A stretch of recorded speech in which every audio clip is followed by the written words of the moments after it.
if you talk to most people in cannabis, particularly those of us who came from other industries, I came from financial services and technology, most people will tell you this is by far the hardest industry that they've ever worked in. It's fascinating and it's fun and it's a constant steep learning curve. So all of those things are great, but it certainly is not a party. It's a very serious industry. I'm Nancy Whiteman, and I'm the CEO of Wana Brands and the founder of the Wana Brands Foundation.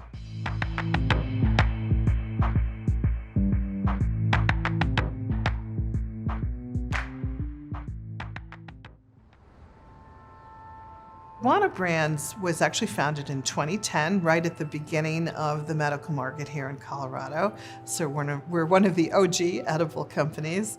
We have 123 employees. We operate in 15 states in the US and Puerto Rico and Canada. And I think that last year we figured out that we made 98 million gummies.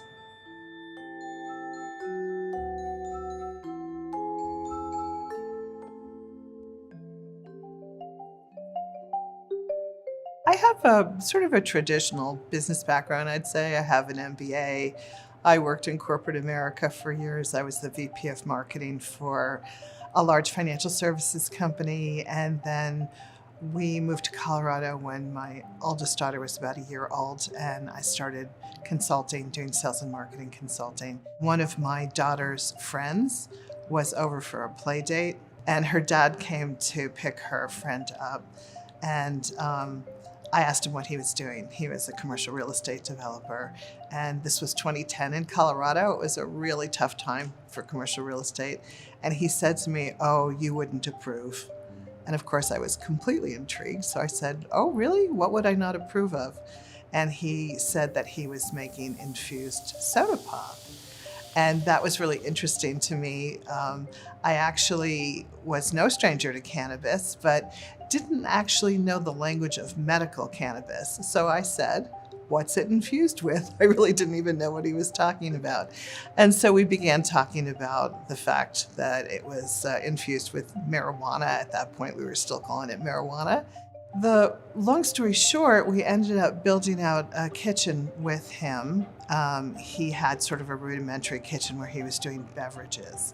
And we parted ways rather quickly, as many of those early partnerships went, but it sort of got us on this path to making edibles.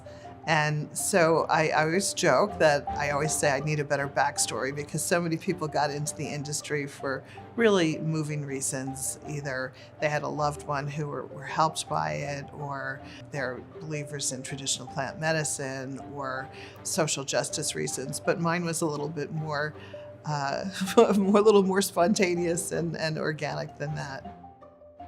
When we started in Colorado in 2010, it was all medical, right? And it was very biomass constrained. It was really hard to get enough THC.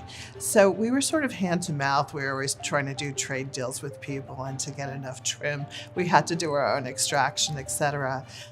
And then we had legalization for adult use. And we were like, this is it, this is the holy grail. But the truth is, it took about a year for the recreational grows to come online. So once that actually happened and we started to see what it meant to do things at scale, we then started to look around for other opportunities outside Colorado. And we started experimenting with a market expansion model. There's some options for how you do that. You can raise a lot of capital and you can put facilities in every state, or you can do what we ultimately chose to do, which was an asset-light model through licensing agreements.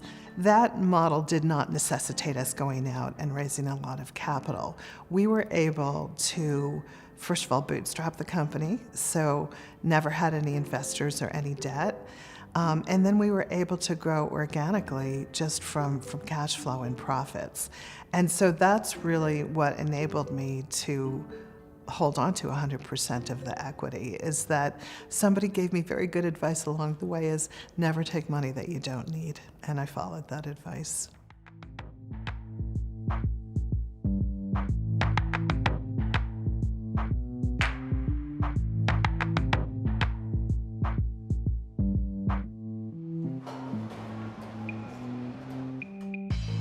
watch your step around the corner here.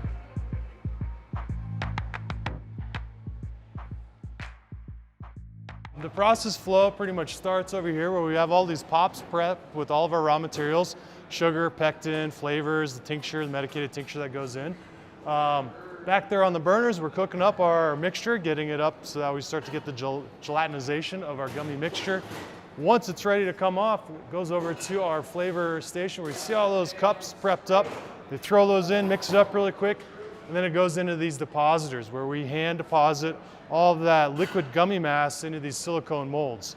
Once it's in the silicone molds, it starts to turn into a gummy. It starts to solidify or gelate. And that process is fairly quick, about 15 to 20 minutes. The great thing about the cannabis industry and how it's been maturing over the last decade or so is we can now buy a lot of the ingredients that we used to have to make internally.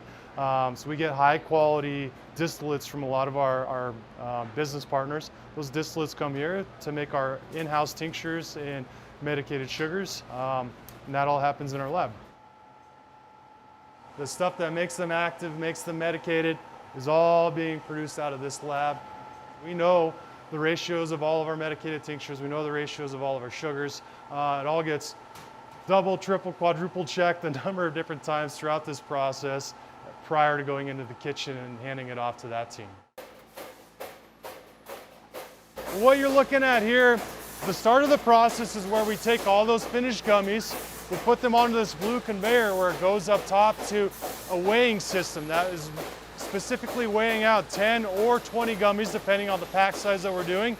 It'll drop it down into our calyx containers, those white square-shaped vials. And then it'll go down the road, get a cap on it, labels, compliance label, a number of different quality checks. Then it'll go into our cardboard boxes, get sealed up with tamper-evident tape, be ready to go out into the market. The only way that we really grow the industry is to grow the pie. And what I mean by that is that if all companies do is compete over the high usage, high dosage, want as much THC for the lowest cost as possible consumer, you are constraining yourself and you're also constraining the power of the plant. What we really need to do is figure out how to make products that bring people into the power of cannabis. And a number of our products actually are low dosage. They're for people who are looking to address specific issues, health and wellness challenges that they're facing, but they don't necessarily want to be intoxicated, right? So that's what I mean when I say that I think we're contributing to really growing the pie and focusing on that through innovation in a way that I don't see a lot of other brands doing. I think a leadership style that seeks to empower innovation has to be one that accepts that you're going to do some stuff that's not always going to be a home run, and that there's learning in that too, and respect for the people who did that as well. You know, the issue of being sort of recognized as a female CEO versus just a CEO is one that's a little bit complicated for me. There have been times that I have been a little frustrated by sort of, if you will, being put in the box of a female CEO, because really by all measures, one is an exceptional company. We've had incredible top-line growth, we're incredibly profitable, and those things seem to me that they have their own merit. But when I say that my thinking has changed on this over time, what I have come to realize is that representation matters, to say the obvious, right? But I've had so many conversations with women who have shared with me that it's really meaningful for them to see a woman who has been successful in this industry. Particularly, you know, I'm not 25 years old. You know, I started this, you know, when I was a grown-up that already had a career behind me. I started it, I bootstrapped it with my partner. And it becomes a role model for other women to say, she doesn't seem like she's all that special. If she can do that, I can probably do it too. And I really do see the power of that, and I'm happy to be a contributor to that. For women to know that it's possible to run a company that is values-based, that has a lot of heart, that's very collaborative, that you don't have to compromise on your values to be successful. And I hope I communicate that to people. I think that's meaningful to people, and so I guess I'm moving towards being honored to be recognized for that. You don't have to have everything all figured out from day one. You need to have a direction, and you need to just keep taking the next step, whatever the logical next step is, and trusting that you will figure out how to evolve things over time.